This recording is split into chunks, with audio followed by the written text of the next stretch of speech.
students, welcome to your chemistry classroom, my YouTube channel Learn Chemi। तो कल आप लोगों ने fourth colligative property osmotic pressure के बारे में पढ़ा और उसके बाद उसके न्यूमेरिकल्स के बारे में पढ़ा और आज हम बात करेंगे एबनॉर्मल मॉलिक्यूलर मासेस के बारे में, क्योंकि अब हम चारों की चारों प्रॉपर्टीज कर चुके हैं। अब मॉलिक्यूलर मास के ऊपर और क्या क्या इम्पैक्ट्स रहते हैं उसके बारे में बात करेंगे। लेकिन एबनॉर्मल मॉलिक्यूलर मास को स्टार्ट करूं उससे पहले एक क्वेश्चन है जो इस बार आपके बोर्ड के पेपर में आया था। जरा फोकस करिए। If an aqueous solution of glucose is allowed to freeze, then crystal of which will be separated out first? Glucose, water या दोनों के इकट्ठे आएंगे या दोनों में से किसी के भी नहीं आएंगे। अब देखिए ये क्वेश्चन जो है किसके ऊपर डिपेंडेंट है। एक्वा सोल्यूशन है ग्लूकोज का और फ्रीज, ठीक है। तो एक तरफ है वाटर प्योर सॉल्वेंट और दूसरी तरफ है सॉल्यूशन किसका, ये प्योर सॉल्वेंट, दूसरी तरफ है सॉल्यूशन किसका, ग्लूकोज इन वाटर। और ग्लूकोज क्या है, नॉन वोलाटाइल, ठीक है। अब जो आप लोग डिप्रेशन इन फ्रीजिंग पॉइंट का ग्राफ बनाते हो, अगर आपको याद हो, ये लिक्विड सॉल्वेंट और यहां पे वो फ्रीज कर जाता है प्योर वाला और फिर ये कर्व आगे चला जाता है ए बी सी और ये वाला जो है this is solid solvent, pure solvent, pure water solid form में। तो बी पे वो फ्रीज कर गया, मतलब late it B 0 degree Celsius, 0 पे ही फ्रीज करता है। और जब हम ग्लूकोज डाल देंगे तो ग्लूकोज डालने पर क्या होगा, it will freeze at this point below 0, it may be -10।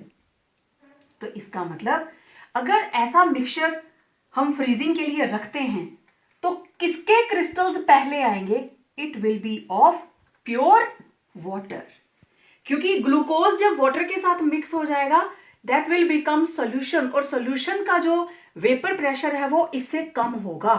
तो जब भी वो फ्रीजिंग स्टार्ट होगी सबसे पहले वाटर के क्रिस्टल्स बनेंगे, मतलब आइस बनेगी। तो वाटर की जगह पे आइस भी आपको ऑप्शन दी जा सकती है। दोनों का मिक्सचर नहीं होगा, अकेला ग्लूकोज सेपरेट नहीं होगा, दोनों इकट्ठे नहीं होंगे। सबसे पहले किसके होंगे, which will separate out first, it will B pure water. तो इस तरह का न्यूमेरिकल कोई आपको आता है तो उसको ध्यान से पढ़िए, किस कॉलिगेटिव प्रॉपर्टी की बात कर रहा है। आफ्टर देन आप प्योर और मिक्सचर जो भी आपके पास है उसके बारे में सोचिए और उसके बाद आप क्वेश्चन को अटेम्प्ट कीजिए, ठीक है। तो ये इस साल का क्वेश्चन था इसलिए मैंने आप लोगों से डिस्कस किया। अब देखिए abnormal molecular mass, what is abnormal molecular mass, abnormal which is not normal, उसी को हम बोलते हैं एबनॉर्मल जो नॉर्मल नहीं है। जितने भी सॉल्यूट हम लोग सॉल्यूशन बनाने के लिए सॉल्वेंट में ऐड करते हैं उस सॉल्यूट का कोई ना कोई मोलर मास रहेगा, ठीक है। अब जैसे ये है सोडियम क्लोराइड, इसका मॉलिक्यूलर मास है 58.5 ग्राम, ओके। तो ये कौन सा मास है, दिस इज थ्योरेटिकल, जो मुझे फॉर्मूला देखकर ही पता चल रहा है कि ये इतना होता है 23 + 35.5, ओके। अब जैसे ही हमने सॉल्यूट को डिसॉल्व किया दो बातें होंगी, या तो डिसोसिएशन होगी या एसोसिएशन होगी। अब ये दोनों ही प्रोसेस जो हैं इन दोनों की वजह से मॉलिक्यूलर मास या तो बढ़ जाएगा या घट जाएगा। मतलब जो एक्सपेरिमेंटल मास है, मास एक्सपेरिमेंटल, और आप इसको बोल देते हैं मास ऑब्जर्व्ड, जो रियलिटी में हमने ऑब्जर्व किया, थ्योरेटिकल था जो फॉर्मूला ने बताया, जो हमने ऑब्जर्व किया, it will be different than M theoretical, जो फॉर्मूला बता रहा है ऑब्जर्व्ड मॉलिक्यूलर मास जो है वो उससे डिफरेंट होगा। इट मे बी जो ऑब्जर्व्ड है वो एम टी से बड़ा भी हो सकता है और एम टी से छोटा भी हो सकता है। तो फिर अब जो मास है वो नॉर्मल नहीं आया, जो हम एक्सपेक्ट कर रहे थे, जो हम थ्योरेटिकली सोच रहे थे, मास उतना नहीं आया। तो हम क्या बोलेंगे, जब सॉल्यूशन बन गया और जो मॉलिक्यूलर मास हम कैलकुलेट करते हैं फॉर्मूला के अंदर, आप ये जो MB निकालते हो, ये कौन सा है? This is not MT, theoretical नहीं होता है, दिस इज M एक्सपेरिमेंटल या ऑब्जर्व्ड, जो सच में आता है। तो हर क्वालिटेटिव प्रॉपर्टी के अंदर आप हर बार मॉलिक्यूलर मास को कैलकुलेट कर रहे हो और उसके अंदर एबनॉर्मेलिटी आती है, आइदर ड्यू टू डिसोसिएशन और ड्यू टू एसोसिएशन। और वो किस तरीके से आती है, लेट अस सी दैट। मतलब when molecular mass experimentally calculated is different from M theoretical, it is called abnormal molecular mass। अब ये दो तरीके से हो सकता है, it may be observed due to two reasons। एक है ड्यू टू डिसोसिएशन और दूसरा होगा ड्यू टू एसोसिएशन। कुछ सोल्यूट ऐसे होंगे जो एसोसिएट करेंगे अंदर जाके, सॉल्वेंट के अंदर जाके, आगे हम डिटेल में इनको करते हैं थोड़ा सा।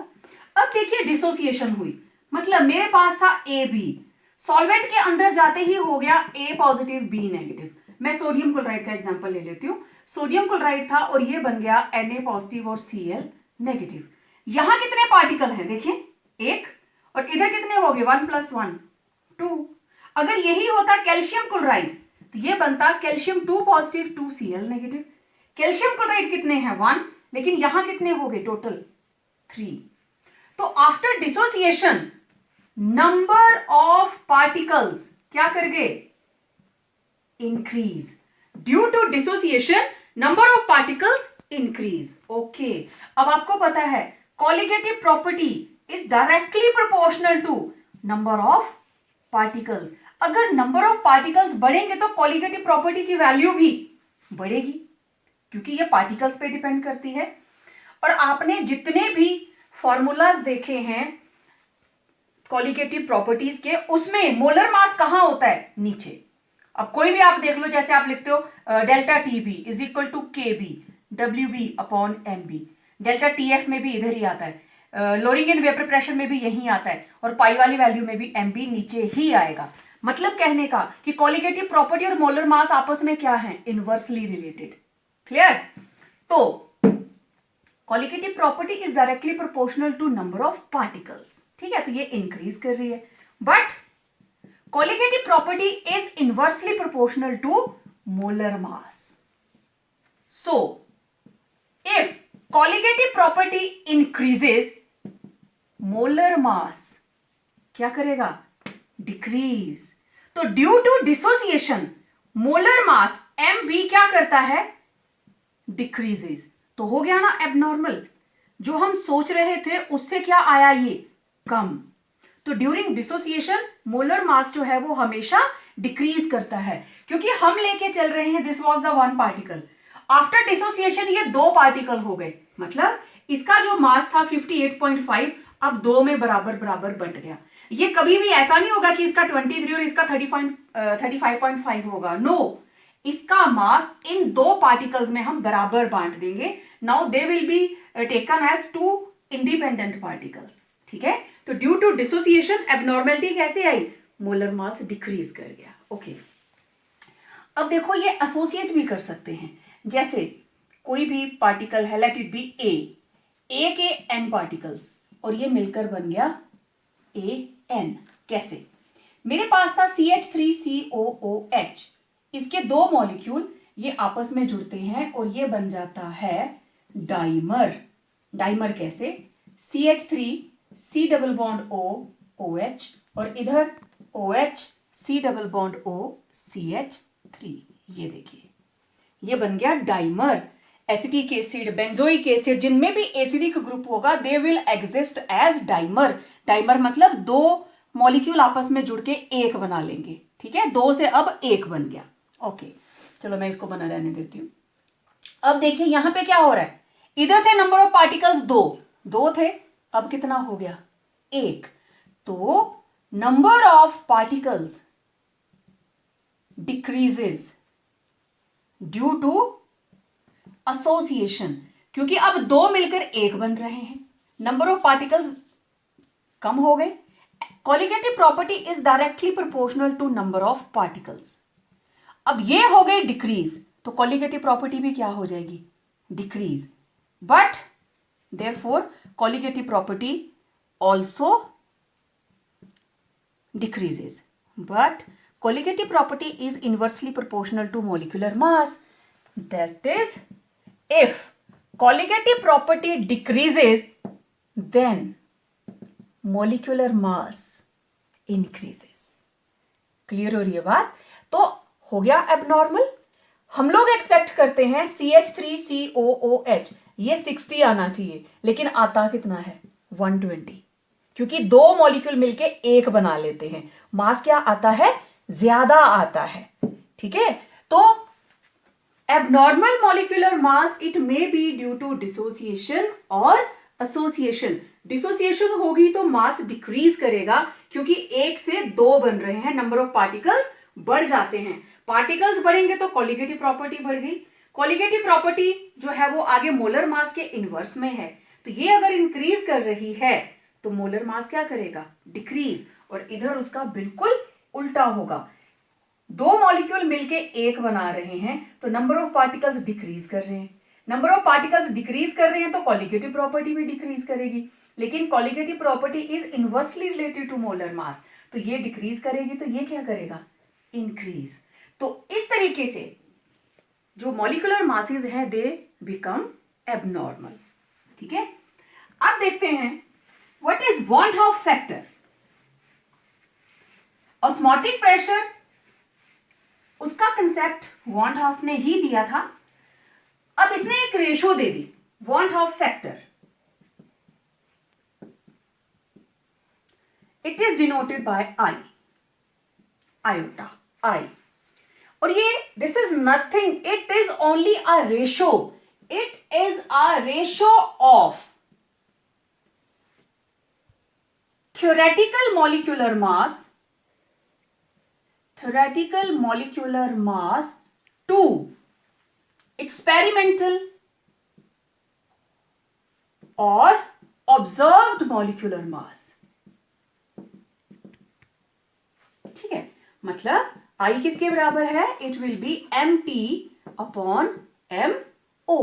MT क्या है, थियोरेटिकल, MO क्या है, experimental.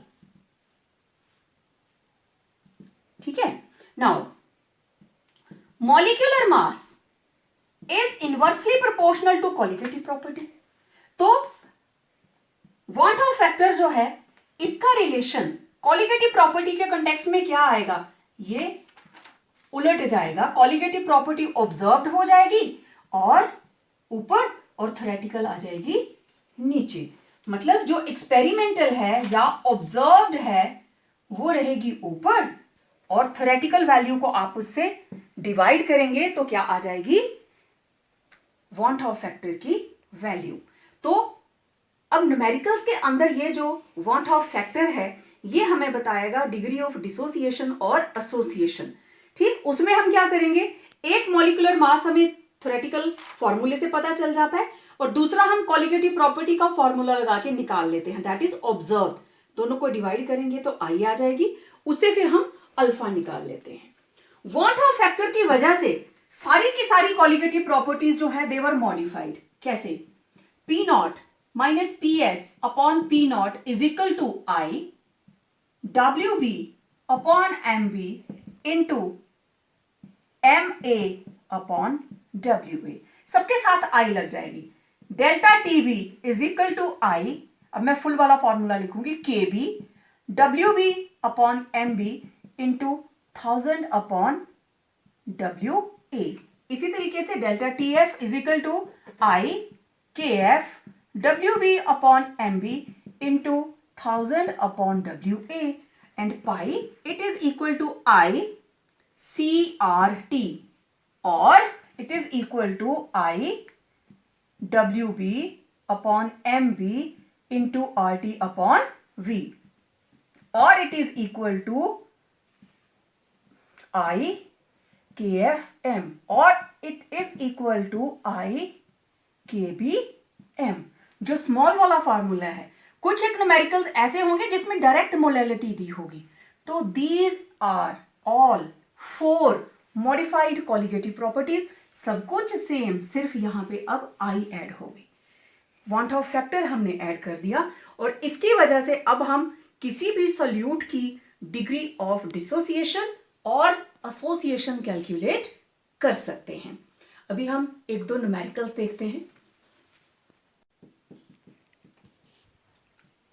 Value of van't Hoff factor I, ठीक है। अब देखिए हमारे पास 3 तरह के सॉल्यूशंस हैं। एक है नॉन इलेक्ट्रोलाइट, मींस जो टूटते ही नहीं है, ठीक है।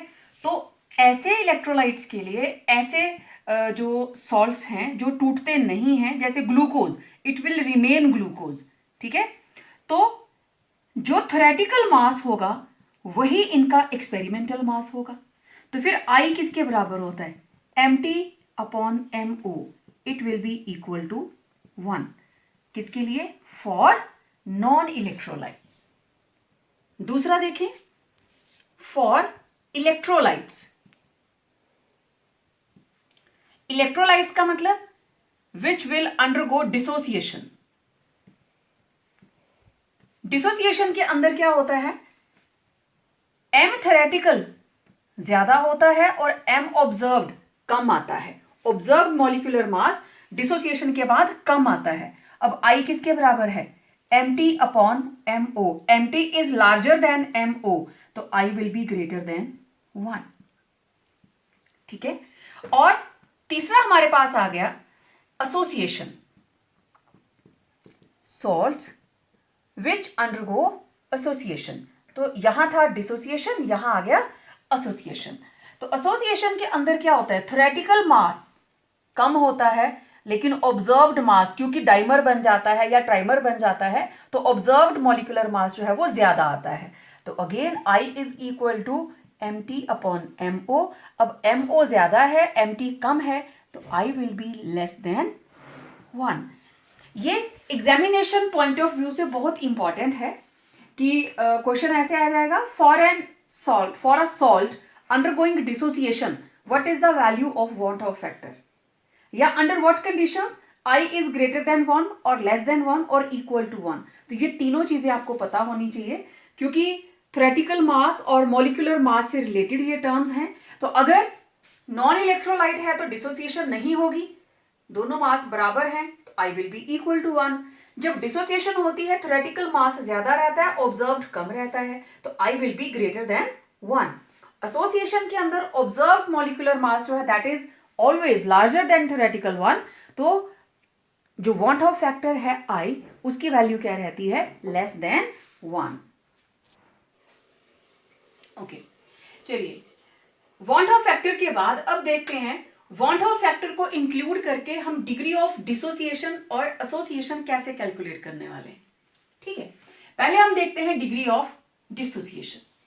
तो कोई भी ऐसा सॉल्यूट ले लें जो डिसोसिएट करता है, let it be A B, और ये ए पॉजिटिव और बी नेगेटिव में टूट गया, ठीक है। तो डिग्री ऑफ डिसोसिएशन हम किसके बराबर लेंगे कि कितने डिसोसिएट हुए हैं? It is denoted by alpha and it is equal to number of moles of solute dissociated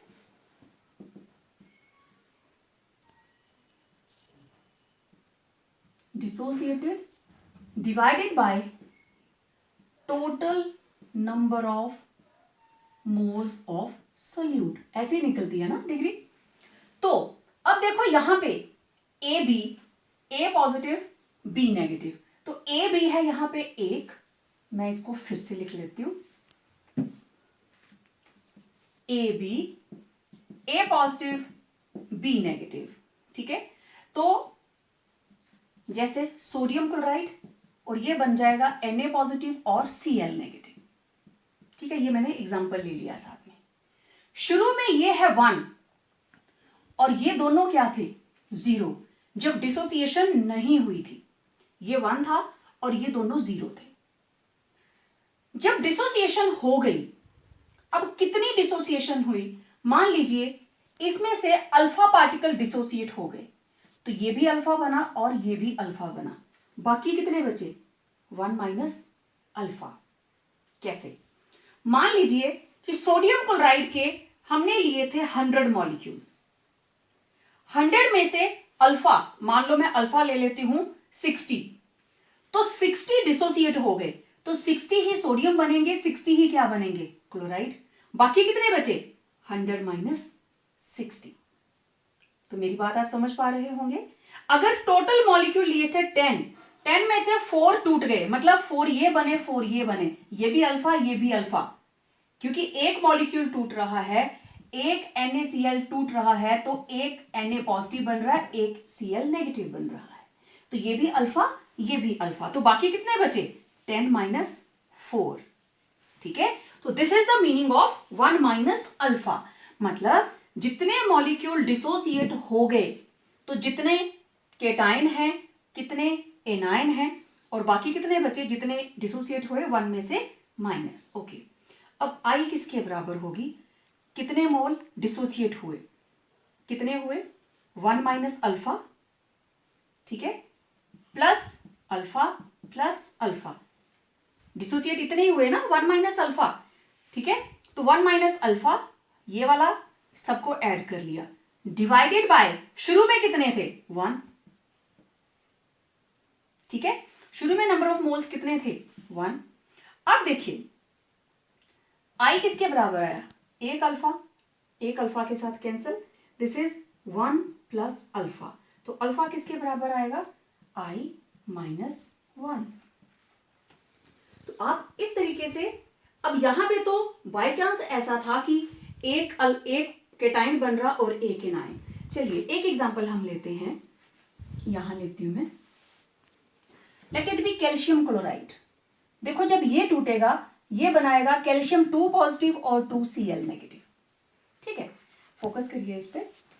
calcium chloride ये था 1 और ये दोनों क्या थे, 0। अब 1 माइनस अल्फा, अल्फा मॉलिक्यूल टूट गए, तो अल्फा बन रहे हैं कैल्शियम 2 पॉजिटिव, और ये कितने बन रहे हैं, 2 अल्फा, ये डबल बन रहे हैं इससे। ठीक है, तो अब आई किसके बराबर है, सबका total 1 minus alpha plus 2 alpha divided by 1, तो I will be equal to 1 minus alpha plus 2 alpha, ये दोनों कैंसिल, तो 1 plus 2 alpha equal to I minus 1 equal to 2 alpha, और अल्फा किसके बराबर होगा, आई माइनस 1 अपॉन 2, और alpha is equal to I minus 1 upon 2। तो डिपेंड करता है जो भी हमने सॉल्यूट लिया है वो कैसा है। अब अगर मेरे पास है एल्यूमिनियम क्लोराइड, तो ये बनाएगा एल्यूमिनियम 3 पॉजिटिव 3 Cl नेगेटिव। ठीक है, तो ये 1 था, ये 0 ये 0। अब ये हो गया 1 माइनस अल्फा, ये बना अल्फा, लेकिन ये कितना बन रहा है, 3 अल्फा। अगर आप देखें, एक एल्यूमिनियम क्लोराइड एक AlCl3 कितने आयंस दे रहा है, एल्यूमिनियम 3 पॉजिटिव और 3 Cl नेगेटिव, टोटल 4 दे रहा है अकेला, तो तभी क्या बना, अल्फा एंड 3 अल्फा, टोटल हो गए 4। तो I will be equal to 1 minus alpha plus 3 alpha upon 1, तो I will be equal to, ये दोनों कैंसिल, 1 प्लस 3 अल्फा, और it will be I minus 1 equal to 3 alpha, and alpha will be I minus 1 upon 3, और अगर 4 होंगे तो आई minus 1 upon 4। तो इस तरीके से अगर सिंगल था तो alpha is equal to I minus 1, अगर उसने 3 कर दिए, यहां 2 बन रहे थे, 3 कर दिए, तो it will B divided by 2, और अगर 4 हो गए, 3 अल्फा हो गया, it will B divided by 3, अगर यहां पे 4 अल्फा हो जाते तो it will B divided by 4। तो आपको कोई भी जनरलाइज्ड फॉर्मूला रखने की जरूरत नहीं है, जो भी आपको सॉल्यूट दिया जाए न्यूमेरिकल के अंदर, आप इस तरीके से इक्वेशन बनाएंगे और उसको नोट करेंगे। ओके, अब देखिए डिग्री ऑफ एसोसिएशन, तो alpha, now here degree of association it will B same, number of moles of solute associated divided by total number of moles. ठीक है, तो एसोसिएशन का एग्जांपल लेते हैं। मान लीजिए हमारे पास है n मॉलिक्यूल्स ऑफ A और एसोसिएट होकर ये हो गए A बाई n। ठीक है, अब n की वैल्यू अगर 2 है तो बनता है डाइमर, n की वैल्यू अगर 3 है तो बन जाएगा ट्राइमर। 3 मॉलिक्यूल्स मिलकर एक मॉलिक्यूल बना लेंगे, 3 को हम एक काउंट करेंगे। ठीक है, तो एग्जाम्पल मैं ले लेती हूं, late it B acetic acid CH3COOH और ये रहे 2 और ये बन जाता है CH3COOH ट्वाइस। ठीक है, तो यहां पे शुरू में क्या था 1 और ये क्या था 0। अब 1 में से कितने एसोसिएट कर गए, अल्फा, अल्फा मॉलिक्यूल एसोसिएट कर गए, तो बाकी कितने बचे 1 माइनस अल्फा। एसोसिएट करके कितने मॉलिक्यूल्स ने मिलकर एक मॉलिक्यूल बनाया, यहां पे है 2, तो ये आया अल्फा बाय 2। अगर ट्राइमर होता तो यहां आता alpha by 3। Now at equilibrium I किसके बराबर होगा, total number of moles 1 minus alpha plus alpha by 2 divided by 1। ठीक है, तो किसके बराबर आ गया, I equal to 1 minus alpha plus alpha by 2, right. ये आ गया I minus 1, I minus 1 equal to minus alpha plus alpha by 2। तो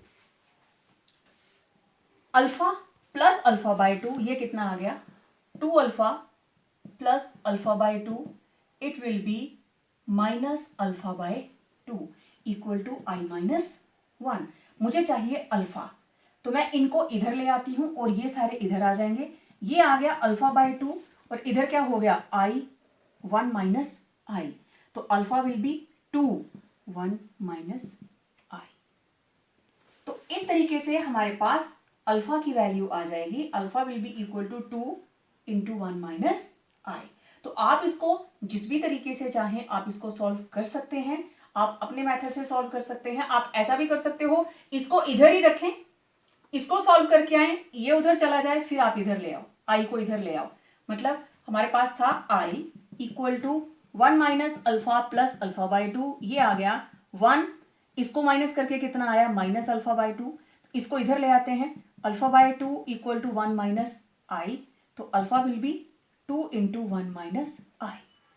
तो तरीका आप कोई भी लगा सकते हैं। अगर ऐसे समझने में प्रॉब्लम आ रही है, देखने में तो यही है, अगर इसको आप x लेते हो, ठीक है, x माइनस एक्स बाय 2, तो नेचुरली वो x बाय 2 ही आएगा, तो इट इज अल्फा बाय 2। तो अल्फा की वैल्यू आ गई 2 into 1 minus I.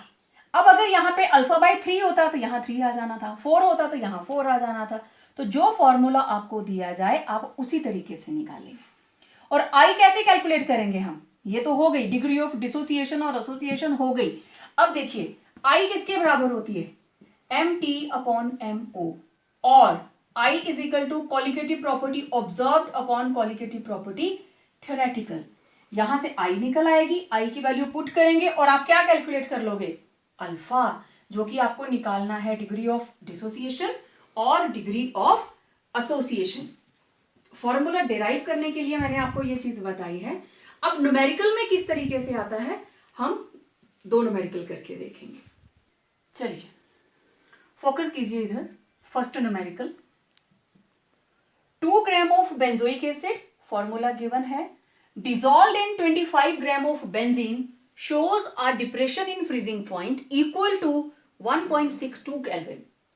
Molar depression constant of benzene is 4.9 Kelvin kilogram per mole. What is degree of association of acid if it forms dimer in solution? क्या क्या given है हमें, 2 gram of benzoic acid means WB it is 2 ग्राम, ठीक है, और dissolve in 25 gram of benzene WA 25 gram. Okay, उसके बाद depression in freezing point delta TF it is 1.62 kelvin and molar depression constant it is 4.9 kelvin kilogram पर मोल। और हमें निकालनी है डिग्री ऑफ डिसोसिएशन।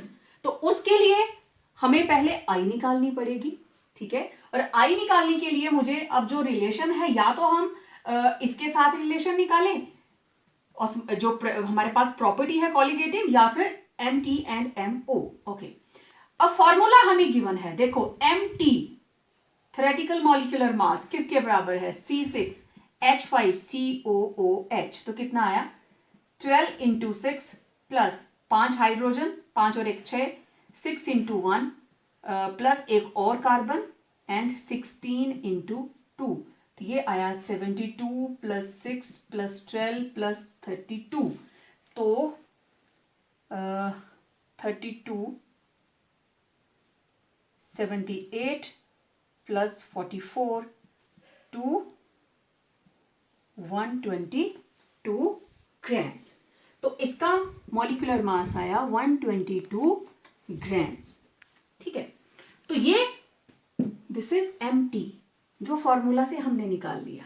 अब मुझे निकालना है MB दैट इज एक्सपेरिमेंटल, और MO, और वो कहां से निकलेगा, यहां से delta TF is equal to KF WB upon MB। अब ये वाला जो MB है दिस इज MO, मैं लिखूंगी इसको M observed into 1000 upon WA। Delta TF is given 1.62 equal to KF is 4.9 into WB 2 ग्राम।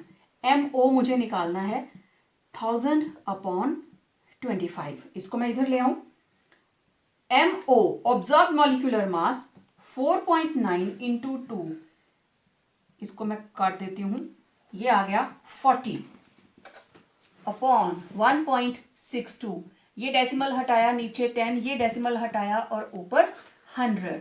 ये आ गया हमारे पास 0 से 0 कैंसिल, तो इट इज 2 1 जा 2 8 जा 2 1 जा, देन 49 इंटू 40 अपॉन 81। और हमारे पास आया M observed it will B 241.98, ठीक है। तो it will B M observed, ठीक है। तो I किसके बराबर होगी, MT अपॉन MO, और थ्योरेटिकल कितना है 122 और ये आया 241.98। इसको डिवाइड करेंगे तो आप देखो ये नियरली इससे डबल है, नियरली डबल है, ठीक है।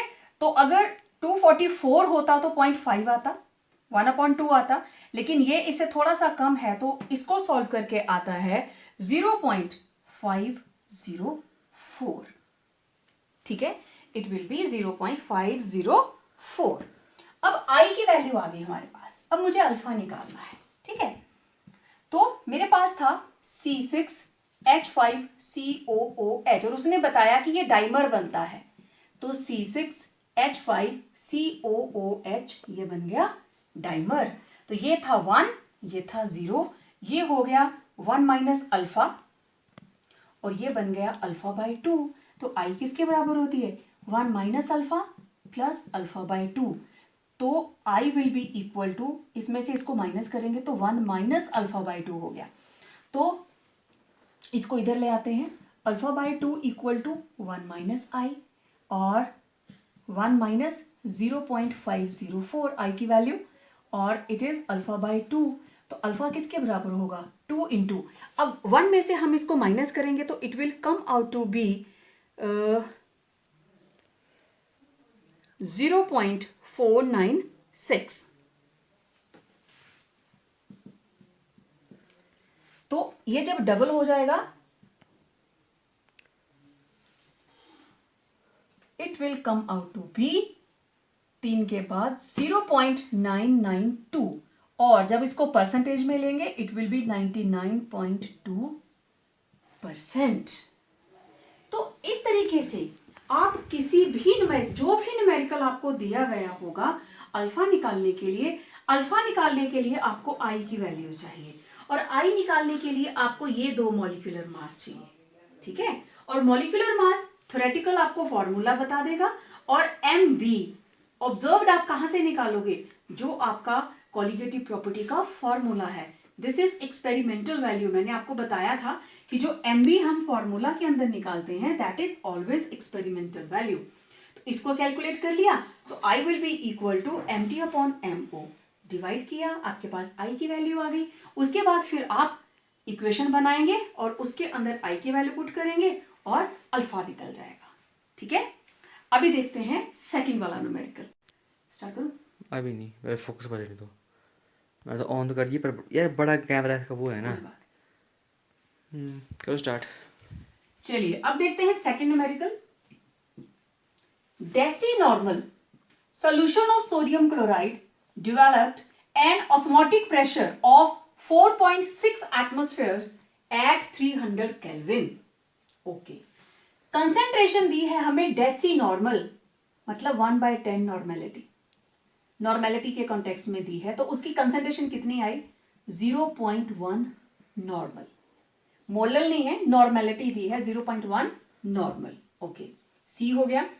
उसके बाद उसने दिया है osmotic pressure pi, it is 4.6 atmospheres, temperature 300 kelvin, degree of dissociation निकालिए। ओके, हम यहीं से डायरेक्ट फॉर्मूला लगाएंगे, pi is equal to I C R T. Pi कितना है? 4.6। मैं डायरेक्ट यहां से आई निकाल लूंगी, आई 0.1, और आपको पता है आर की वैल्यू 0.082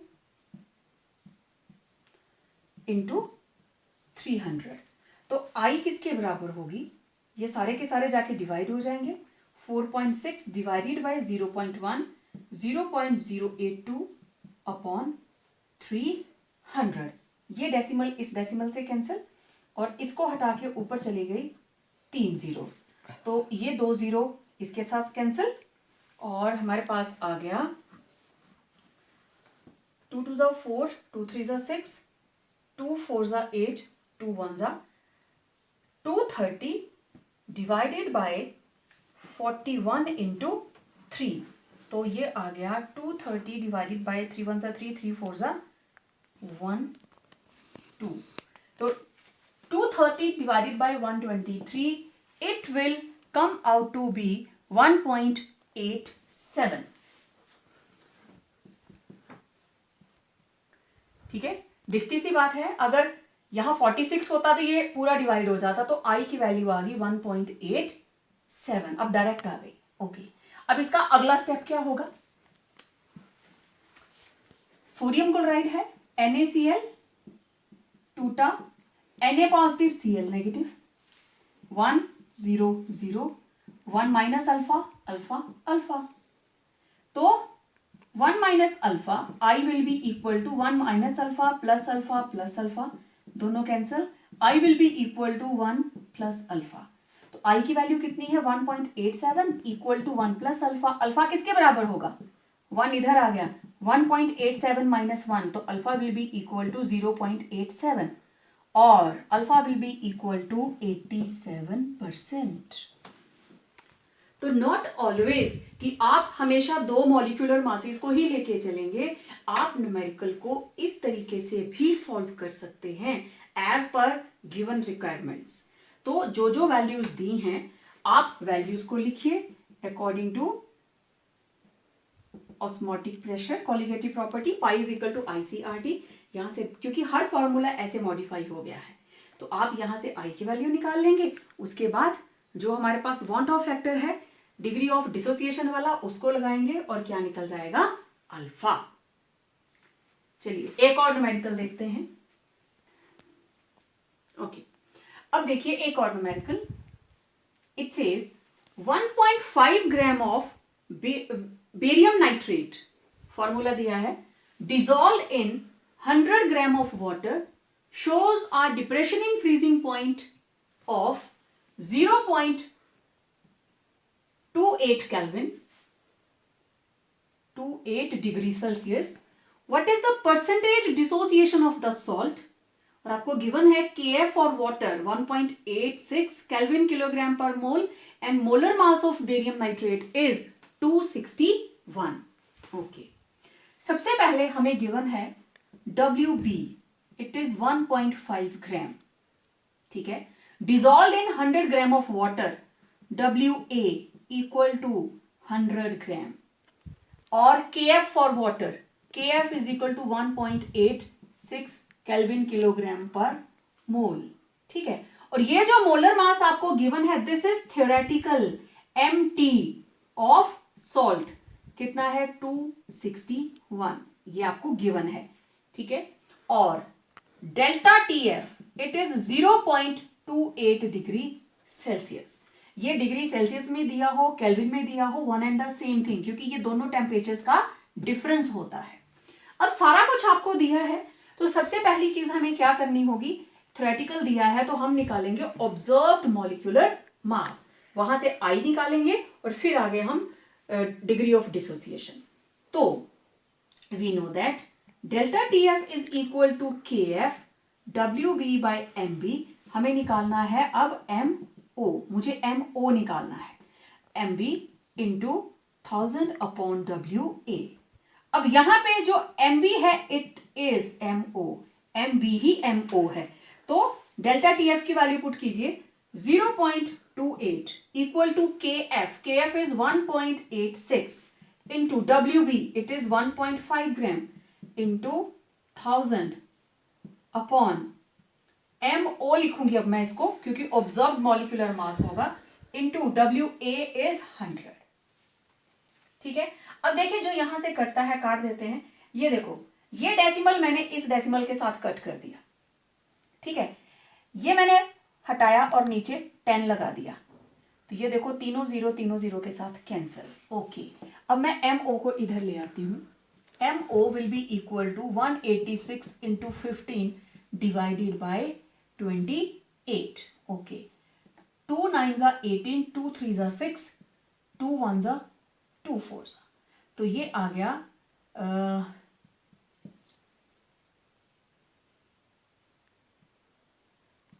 1395 डिवाइडेड बाय 14, और इसको डिवाइड करेंगे तो we will come out with 99.64. 99.64. तो ये आ गया हमारे पास M ऑब्जर्व्ड. ठीक है, तो इसके बाद हमें क्या निकालना है? I. अब मुझे I निकालनी है. I किसके बराबर होती है? MT upon MO. O भी आ गया और T भी हमने निकाला हुआ है. MT इज 261 और ये कितना आया? 99.64. इसको डिवाइड किया तो हमारे पास I की वैल्यू आ गई 261 डिवाइडेड बाय 99.64, इट इज 2.62.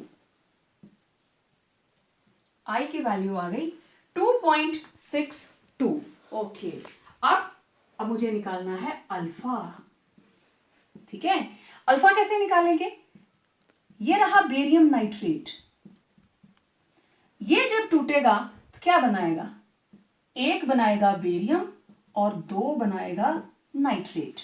ये था 1 0 0 1 minus alpha, alpha plus 2 alpha. हमने जैसे कैल्शियम क्लोराइड का निकाला था. Now I will be equal to 1 minus alpha plus 2 alpha upon 1. एक अल्फा अल्फा के साथ कैंसिल. I कितना निकाला हमने? 2.62 इक्वल टू 1 प्लस 2 अल्फा. तो 2 अल्फा इधर ही रखें, 1 इधर ले आते हैं. 2.61 माइनस 1 इक्वल टू 2 अल्फा. तो ये आ गया 1.62 इक्वल टू 2 अल्फा. तो अल्फा किसके बराबर होगा? 1.62 डिवाइडेड बाय 2. तो it will be 0.81 equal to alpha, और अल्फा इक्वल टू 0.81 और अल्फा इज इक्वल टू 81%. तो इस तरीके से अब आप देखिए, जिसमें सिंगल सिंगल आ रहा था, अल्फा अल्फा आ रहा था, हमने वो एग्जाम्पल भी देख लिया सोडियम क्लोराइड का। अब जिसमें डबल आया आपने उसमें भी देख लिया। तो इस फॉर्मूले को रट्टा मारने की बिल्कुल भी जरूरत नहीं है, जो आपके फॉर्मूला के हिसाब से आता है आप वैल्यू पुट कीजिए और उसको सॉल्व कर लीजिए। तो इसमें भी जो जो गिवन था आप लिखते गए। 1.5 gram of barium nitrate WB dissolved in 100 gram of water WA 100 gram shows a depression in freezing point of 0.28, delta TF क्या आ गया 0.28, KF 1.86, molar mass at this molar mass is MT, it is given 261, it was given। अब MO निकालना है और MO कहां से निकालोगे आप, इस फॉर्मूला से, और यहां जो MB है it is equal to MO, सारी वैल्यूज पुट करी और हमारे पास MO आ गया। उसके बाद हम निकालते हैं van't Hoff factor I and that is equal to MT upon MO। Solve किया, I की वैल्यू आ गई।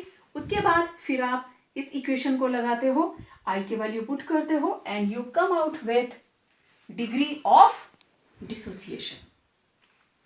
तो इस तरीके से इस चैप्टर में से इसी तरह के न्यूमेरिकल्स आते हैं, चाहे मोलैलिटी, मोलेरिटी, मोल फ्रैक्शन 1 मार्क के या 2 मार्क्स के अंदर डिग्री ऑफ डिसोसिएशन पूछ ली जाती है। तो बेसिकली कॉलिगेटिव प्रॉपर्टीज जो हैं हमने उन्हीं के न्यूमेरिकल्स करे। अगर कॉलिगेटिव प्रॉपर्टी बढ़ती है मींस नंबर ऑफ पार्टिकल्स बढ़े, हम उल्टा बोले अगर नंबर ऑफ पार्टिकल्स बढ़ते हैं मींस कॉलिगेटिव प्रॉपर्टी की वैल्यू बढ़ेगी, और कॉलिगेटिव प्रॉपर्टी बढ़ेगी तो मोलर मास घटेगा। तो वो आपने डिसोसिएशन और एसोसिएशन में देख लिया। अब कॉलिगेटिव प्रॉपर्टी की एक एप्लीकेशन देखिए।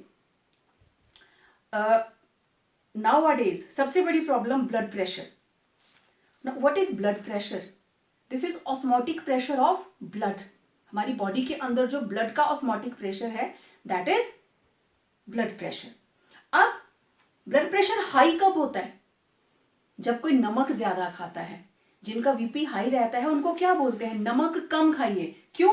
क्योंकि बॉडी के अंदर जाते ही सोडियम क्लोराइड टूट जाता है Na पॉजिटिव और Cl नेगेटिव में। नंबर ऑफ पार्टिकल्स क्या हो जाते हैं, डबल हुए तो कॉलिगेटिव प्रॉपर्टी बढ़ेगी मींस ब्लड प्रेशर बढ़ जाएगा।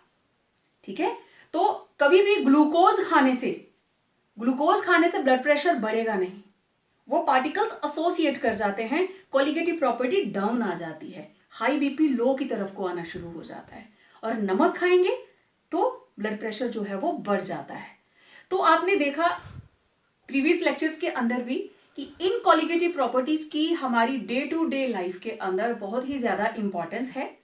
तो इसको अच्छे से पढ़िए, न्यूमेरिकल्स की प्रैक्टिस कीजिए, और जो प्रॉब्लम रह जाती है वो आप मेरे को भेज सकते हैं वापस।